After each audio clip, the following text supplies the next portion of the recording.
Hello and welcome to Ninja Prep, जहां आपको preparation कराई जाती है JEE, NEET and boards exam के लिए फिजिक्स सब्जेक्ट की। आज का हम टॉपिक स्टार्ट करें तो हमेशा की तरह जैसा कि हम हमेशा करते हैं, वीडियो को लाइक करो, पहले वीडियो को शेयर करो, ज़्यादा से ज़्यादा शेयर करो, जिससे कि ज़्यादा से ज़्यादा लोगों तक ये चीज़ें पहुँच सके, उन्हें भी बेनिफिट्स मिल सके और साथ ही साथ हमें भी थोड़ा मोटिवेशन मिल सके कि हम इस तरह के लेक्चर्स और बनाएं। तो आज का जो हमारा वीडियो होने वाला है, आज का जो हमारा लेक्चर होने वाला है वो कौन से टॉपिक पे होने वाला है? Electric field at an equatorial point of a dipole. इसके पहले के लेक्चर में हमने एक्सियल पॉइंट पर इलेक्ट्रिक फील्ड निकाला था ड्यू टू डाइपोल। तो आज हम इलेक्ट्रिक फील्ड निकालेंगे इक्वेटोरियल पॉइंट पर ड्यू टू डाइपोल। चलिए स्टार्ट करते हैं बिना टाइम को वेस्ट किए हुए। सबसे पहली बात करें डाइपोल। जैसा कि हमने पिछले सेशन में भी बात की थी कि दो सेम मैग्नीट्यूड के चार्ज, जिनके जो चार्ज हैं वो क्या होते हैं, अपोजिट होते हैं। एक यदि माइनस क्यू है और तो दूसरा क्या होगा, प्लस क्यू, तो वो दोनों मिलकर क्या बनाते हैं, डाइपोल बनाते हैं। हमने इनके बीच की जो डिस्टेंस है उसको लिया कितना, 2a। इनके बीच की जो डिस्टेंस है उसको हमने कंसीडर कितनी कर लिया, कितना, 2a। तो ये जो डिस्टेंस है यहाँ से लेके और यहाँ तक की जो डिस्टेंस है वो डिस्टेंस कितनी हो गई, 2। ये इसका सेंटर पॉइंट है, ये सेंटर पॉइंट है O। तो ऑब्वियस सी बात है, अगर ये सेंटर पॉइंट है तो ये जो डिस्टेंस हो जाएगी ये वाली, ये हो जाएगी A, और ये डिस्टेंस है ये भी कितनी हो जाएगी, A हो जाएगी।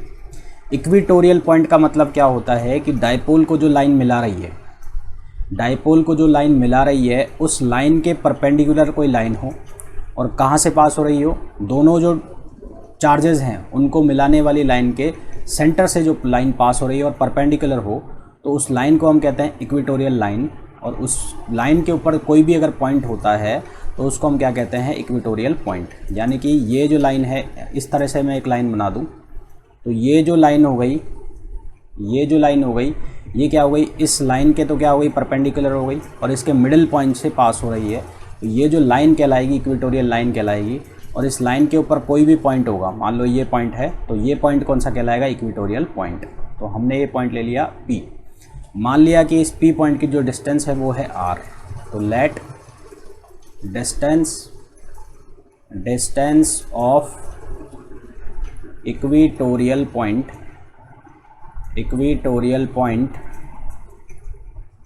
Is R। इक्वेटोरियल पॉइंट की डिस्टेंस जो है वो R है। तो हमें अगर इलेक्ट्रिक फील्ड निकालना है P पर, तो माइनस क्यू से निकालना है और प्लस क्यू से निकालना है। तो माइनस क्यू और प्लस क्यू को P से अगर कनेक्ट करें, तो इनको कनेक्ट करते हैं तो देखो क्या बनेगा। इस पॉइंट को मैंने यहाँ से यहाँ कनेक्ट किया ऐसे, और इस पॉइंट को यहाँ से यहाँ मैंने कनेक्ट किया इस तरह से। तो जब मैंने इनको कनेक्ट किया तो मेरे को एक दिख रहा है ट्रायंगल। तो मेरे को दिखा ट्रायंगल, ये ट्रायंगल दिखा, मेरे को दिखा है, आप लोगों को भी दिखा होगा कि यहाँ पर एक ट्रायंगल है। और ये ट्रायंगल कैसा है, राइट एंगल ट्रायंगल है, ये भी दिख गया होगा। तो अगर ये राइट एंगल ट्रायंगल दिख गया है तो आपको ये भी पता लग गया होगा कि ये जो डिस्टेंस है ये कितनी होने वाली है, R² + A²। तो R² + A² होगी यहाँ पर। सिमिलरली R² + A² होगी यहाँ पर। ठीक है, अब हम क्या निकाल लेंगे, जैसा कि हमने पहले किया था, इलेक्ट्रिक फील्ड की वैल्यू निकालेंगे अलग अलग चार्जेस की वजह से, किस पर, पॉइंट P पर। तो सबसे पहले अगर प्लस Q की वजह से निकालें तो इलेक्ट्रिक फील्ड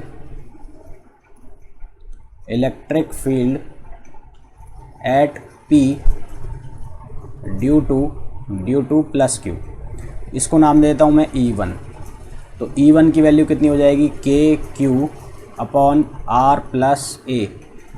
किसका है, अंडर रूट है, इसको R² + A² है ना, इसको एक bar upon under root R² + A², और इसका क्या होगा, स्क्वायर हो जाएगा। तो इसको सिंप्लीफाई करके लिखोगे तो E1 की वैल्यू कितनी हो जाएगी, KQ, ये 1/2 होगा और ये स्क्वायर हो गया तो क्या रह जाएगा, R² + A²। ठीक है, ये वैल्यू आ गई E1 की। अब क्योंकि जो प्लस चार्ज है प्लस Q, और प्लस Q की वजह से जो चार्ज होगा अवे फ्रॉम द चार्ज होगा, यानी कि इसकी डायरेक्शन कुछ इस तरह से होगी। तो ये हो गया E1। अब हमें चार्ज किस चार्ज की वजह से निकालना है, माइनस Q चार्ज की वजह से। तो electric field due to minus Q charge. तो माइनस Q चार्ज की वजह से हम इलेक्ट्रिक फील्ड निकालेंगे, वो आ गया E2। उसकी वैल्यू कितनी होगी, KQ अपॉन वो भी कितना होगा R square plus A square, same value होगी क्योंकि डिस्टेंस क्या है, सेम है। डायरेक्शन किधर की तरफ होगी, इसकी डायरेक्शन टुवर्ड्स द चार्ज होगी क्योंकि कौन सा चार्ज है, नेगेटिव चार्ज, तो इसकी डायरेक्शन हो गई ये हो गई, तो इसको हमने नाम दे दिया E2। अच्छा, ये जो एंगल है इस एंगल को हम मान लेते हैं थीटा, तो इस एंगल को आपने थीटा मान लिया, तो यहाँ से अगर आप कॉस थीटा की वैल्यू निकालोगे तो कॉस थीटा की वैल्यू कितनी होगी, R upon under root R square, sorry A upon under root R square plus A square, और साइन थीटा की जो वैल्यू होगी वो कितनी होगी, R upon under root R square plus A square. हालांकि हमें साइन थीटा की ज़रूरत पड़ेगी नहीं, फिर भी लिख लेते हैं। तो हमारे पास E1 आ गया और E2 की वैल्यू आ गई। अच्छा, अब ये E1 है और ये E2 है। अब मैं क्या करूँगा, इनको थोड़ा सा मैं एलोबरेटेड करके बड़ा व्यू में देखता हूँ इनका। तो ये तो लग रहा है मेरा E1 और ये लग रहा है E2, ठीक है। जैसे ये यहाँ हॉरिजॉन्टल लाइन है तो यहाँ एक मैं हॉरिजॉन्टल लाइन खींचता हूँ इस तरह से, ये मैंने एक हॉरिजॉन्टल लाइन ड्रॉ कर दी है। तो ये एंगल थीटा है, तो ये एंगल भी कितना बनेगा, थीटा बनेगा। ये एंगल भी कितना बनेगा, थीटा बनेगा।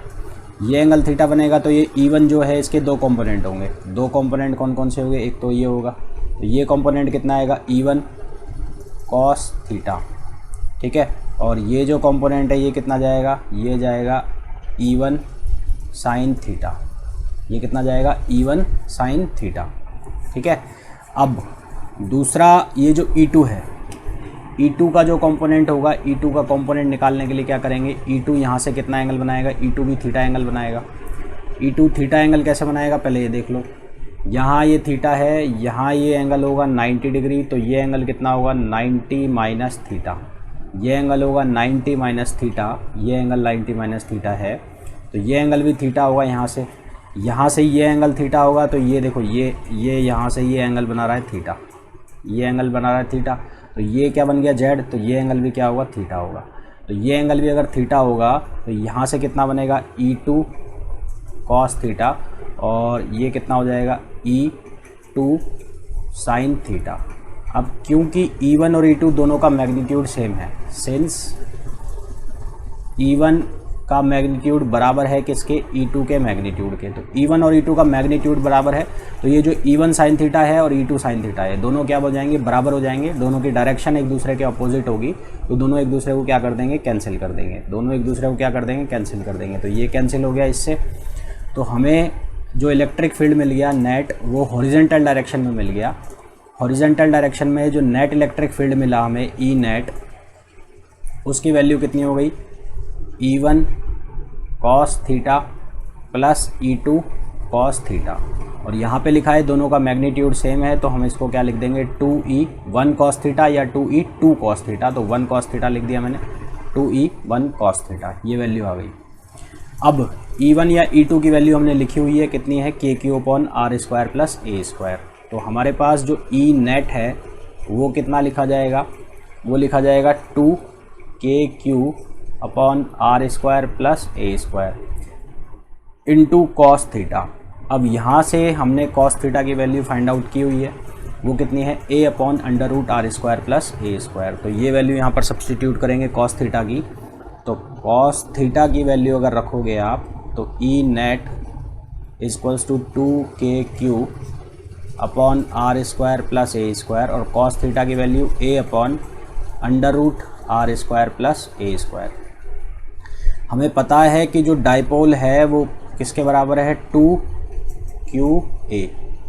तो 2QA, ये 2QA ये क्या बन गया, डाइपोल की वैल्यू बन गई, और R square plus A square की पावर 1, और यहाँ R square A plus A square की पावर हाफ।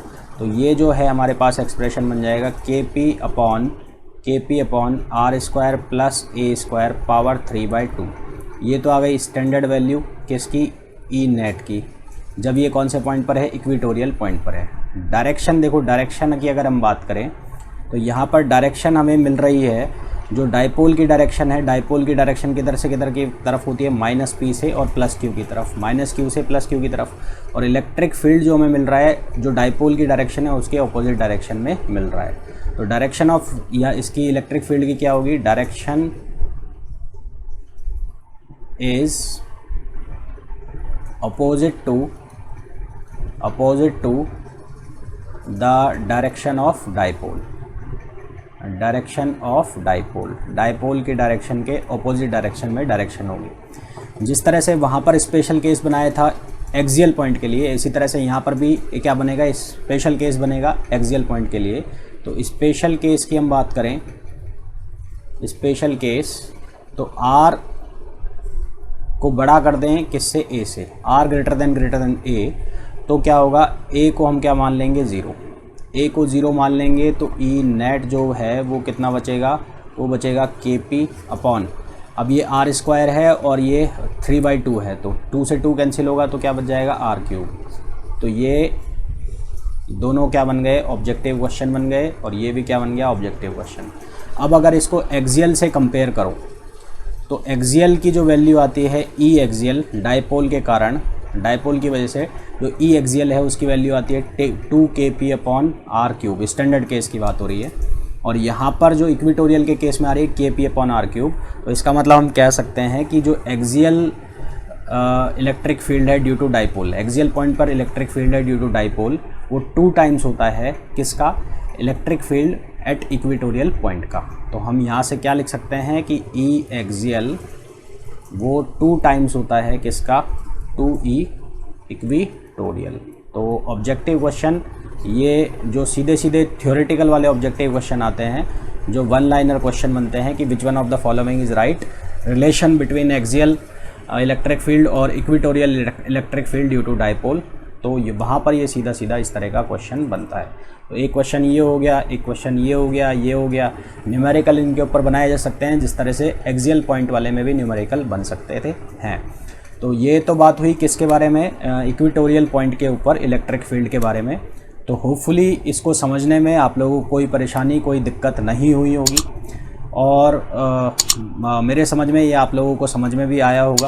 तो अगर आप इस वीडियो को देख रहे हैं तो प्लीज़ वीडियो को लाइक कीजिए, शेयर कीजिए और अगर अभी तक आपने चैनल को सब्सक्राइब नहीं किया है तो जल्दी से चैनल को सब्सक्राइब कीजिए। तो मिलते हैं एक नए टॉपिक के साथ, नए वीडियो में मिलते हैं नेक्स्ट वीडियो में। Till then thank you, bye bye, पढ़ते रहिए, मज़े करते रहिए।